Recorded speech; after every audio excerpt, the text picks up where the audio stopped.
देखिए, पहला update, Iran Israel युद्ध के बीच भारत के प्रधानमंत्री नरेंद्र मोदी ने भी 5 बड़े फैसले लिए हैं। हमारे देश में चल रहे तेल गैस संकट के बीच आखिर सरकार क्या कर रही है, इसको लेकर पीएम मोदी ने पूरा रोड मैप बनाया, नया एक्शन प्लान बनाया, जिसमें 7 एम्पावर्ड ग्रुप, वैकल्पिक स्रोत, किसानों को सुरक्षा, जमाखोरी पर लगाम और सामरिक तेल भंडार समेत। आइए देखते हैं कि प्रधानमंत्री के क्या एक्शन प्लान है। वहीं खबर है कि पीएम मोदी ईरान जंग को लेकर कल देश भर के राज्यों के मुख्यमंत्रियों के साथ भी बातचीत करेंगे। उन्होंने हाल ही में संसद में भी कहा था कि आने वाला समय कोरोना जैसी परीक्षा लेगा, तो हम सबको मिलकर काम करना होगा। तो प्रधानमंत्री कल 27 मार्च को वीडियो कॉन्फ्रेंसिंग के जरिए मुख्यमंत्रियों से बातचीत करेंगे। इसमें ईरान जंग के बाद बिगड़े हालातों पर चर्चा होने की संभावना है। हालांकि इस बातचीत की चर्चा में चुनावी राज्यों के मुख्यमंत्री शामिल नहीं होंगे। इससे एक दिन पहले अभी 24 मार्च को राज्यसभा में भी पीएम मोदी ने कहा था कि अगर ये ईरान जंग जारी रही तो इसके नतीजे काफी गंभीर होंगे और आने वाला समय कोरोना वायरस जैसे परीक्षा वाले काल का समय होगा, तो केंद्र और राज्य सरकारों को मिलकर काम करना होगा। हालांकि सरकार का अभी भी यही कहना है कि हमारे देश में तेल गैस की कोई कमी नहीं है। एलपीजी पर थोड़ी पैनिक बुकिंग देखने को मिल रही है। सरकार ने कहा कि अभी तक 60 दिन का 2 महीने का स्टॉक अवेलेबल है। जो मीडिया रिपोर्ट 6 दिन के स्टॉक वाली खबरें चल रही है उनको अफवाह बताया केंद्र सरकार ने। ऐसा वहीं इधर इजराइल और अमेरिका ईरान जंग को आज 27 दिन हो चुके हैं और 27वें दिन माहौल काफी तनावपूर्ण देखने को रहा। देखिए, अमेरिका के राष्ट्रपति डोनाल्ड ट्रंप बोले कि ईरान ने मुझे सुप्रीम लीडर बनने का ऑफर दिया, लेकिन मैंने ठुकरा दिया। मुझे ईरान का नेता बनने में कोई दिलचस्पी नहीं है। मतलब देखिए यार, ट्रंप उस तरह के उल्टे सीधे बयान दे रहे हैं जैसे आपको पता होगा जब भारत पाकिस्तान के बीच भारत का ऑपरेशन सिंदूर चल रहा था, उस समय भी ट्रंप क्या क्या उल्टी सीधी बातें कर रहे थे।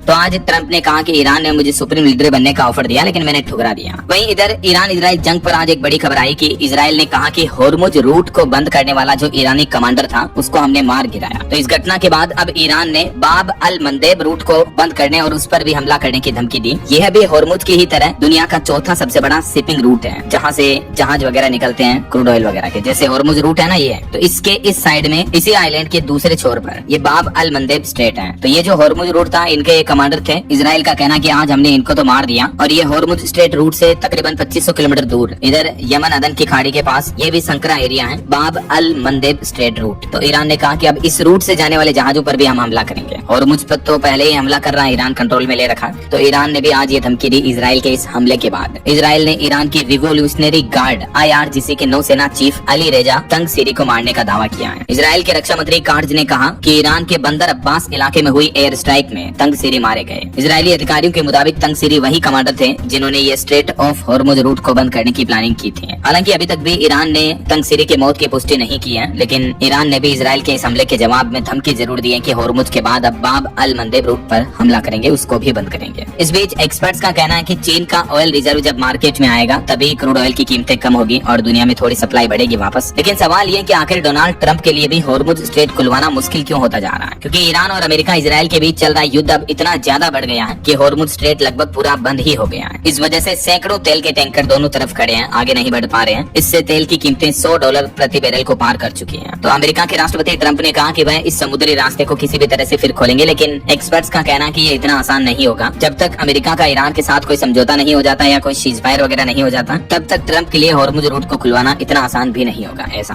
वहीं हमारे देश में जो LPG गैस सिलेंडर की किल्लत चल रही है, इस बीच कई सारे होटल रेस्टोरेंट्स वाले जो हैं वो ग्राहकों के बिल में LPG गैस क्राइसिस के चार्ज के नाम पर कुछ एक्स्ट्रा चार्ज वसूल रहे हैं। तो इस पर भी अब केंद्र सरकार ने सख्त निर्देश दिया और कहा कि होटल रेस्टोरेंट बिल में अलग से LPG का चार्ज ना जोड़े। सरकार बोले कि अगर ऐसा किया तो कार्रवाई होगी। 5% गैस क्राइसिस चार्ज वसूलने के मामले कई होटल रेस्टोरेंट के बिल्स में देखने को मिले सोशल मीडिया पर। तो उसके बाद अब केंद्र सरकार ने ये चेतावनी भी दी है। हालांकि इस बीच भारत ने एक नया प्लान बनाया है। तेल संकट से निपटने के लिए अगले महीने अप्रैल में रूस से 6 करोड़ बैरल कच्चा तेल खरीदेगा भारत। यह डिस्काउंट की जगह प्रीमियम पर मिलेगा। हालांकि मतलब थोड़ा महंगा मिलेगा, लेकिन फिर भी ईरान जंग के बीच सप्लाई सुधारने की ये केंद्र सरकार की नई कोशिश है। वहीं पेट्रोल डीजल की महंगाई पर भी एक बड़ी खबर आ रही है। अब नायरा कंपनी ने भी पेट्रोल 5 रुपए और डीजल को 3 रुपए महंगा कर दिया है। मध्य प्रदेश भोपाल में इसके बढ़ोतरी के बाद अब 1 लीटर पेट्रोल का प्राइस 112 रुपए और डीजल का प्राइस 95 रुपए प्रति लीटर हो चुका है। कंपनी का कहना है कि कच्चा तेल महंगा होने की वजह से ये ईरान जंग के बीच नायरा पेट्रोल की तरफ से रेटें बढ़ाई गई है। अभी देश के कुछ प्रमुख शहरों में नायरा के पेट्रोल डीजल की कीमतें क्या चल रही है, अलग अलग पेट्रोल पंप पर, जिसके रेट्स भी आप देख सकते हैं। बाकी देश के अन्य प्रमुख शहरों में सामान्य पेट्रोल डीजल के दाम ये चल रहे हैं। वहीं केंद्र सरकार ने LPG क्राइसिस के बीच PNG को लेकर भी एक नया नियम लागू कर दिया। पास अगर आपके PNG पाइपलाइन कनेक्शन आ चुका है तो आपको फिर कनेक्शन लेना ही होगा। इसके लिए PNG वाली कंपनी आपको 3 महीने का नोटिस देगी। 90 दिन के अंदर अंदर आपने अगर PNG कनेक्शन नहीं लिया पाइपलाइन वाली गैस का, तो फिर आपको LPG गैस सिलेंडर भी नहीं मिलेगा, यानी आपके लिए LPG सप्लाई भी बंद कर दी जाएगी। ऐसा। और वहीं दोस्तों, ईरान इजराइल जंग के बीच इधर अफगानिस्तान और पाकिस्तान में भी फिर से झड़प देखने को मिली। 3 लोगों की मौत हो गई। ईद पर 5 दिन का सीजफायर खत्म होने के बाद हिंसा शुरू हुई। 3 पाकिस्तानी चौकियां भी तबाह हो गई। देखिए, अफगानिस्तान और पाकिस्तान सीमा पर भी लड़ाई फिर से शुरू हो गई। पहले ईद के त्योहार तक के लिए दोनों देशों के बीच सीजफायर हुआ था, लेकिन अब त्योहार खत्म होते ही वापस इन देशों के बीच भी आज भयंकर युद्ध के हालात देखने को मिल रहे हैं। इस बीच देखिए, ईरान इजराइल युद्ध के बीच पीएम मोदी ने जो 5 बड़े फैसले लिए हाल ही में। देखिए, प्रधानमंत्री ने जो नया रोडमैप बनाया, एक्शन प्लान, 7 एम्पावर्ड ग्रुप बनाया जाएगा, जैसा कोविड-19 महामारी के दौरान बनाई गई समितियों के जैसे ही। ये group petroleum, natural gas supply chain और महंगाई जैसे महत्वपूर्ण क्षेत्रों पर तत्काल फैसले लेंगे। दूसरा, वैकल्पिक स्रोत, मतलब भारत अब केवल पारंपरिक स्रोतों पर निर्भर रहने के बजाय कच्चे तेल और गैस के लिए सभी उपलब्ध वैश्विक विकल्पों को खंगाल रहा है। इसके अलावा हमारे भारत में भी एथेनॉल वगैरह को बढ़ावा दे रही सरकार, पीएनजी को बढ़ावा दे रही है ऐसा।